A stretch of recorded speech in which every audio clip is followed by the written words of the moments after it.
ମୁଁ ଜାଣିନଥିଲି ଆଜି ମିନି ବଜାରରେ ବୁଲୁ बुलू मो सागर किसी एमती हम बोली। जय जगन्नाथ सांग मैंने आपण मानक वेलकम करछि आ गोटे न्यू ब्लॉग को।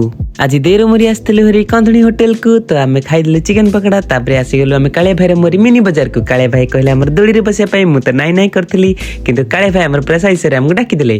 आमे दोली रे बसला पर टी कुलकुल होई जाइस ए देखंतु हम खुशी कहले ना सारी पाखरे भी हमर किछि सांग पिला माने आसी बसी गेले तांको आमे कैमरा देई पर आमे प्रेसाइस रे मजा मस्ती करिस। तापरे आरंभ होई जाइस दोली दोली खेला सरिला परे आमे बाहर केली। तापरे आमे बाहर केलु मक्का खाइबा पई। ए माउसी हमर दोसनी मक्का त आमे मक्का प्रेसाइस रे खाइस। ए देखंतु आमे प्रेसाइस रे खाइबा पई रेडी होई जाइस। गो माता भी हम पाखु आछन ताको भी आमे टिके खुआई देइस।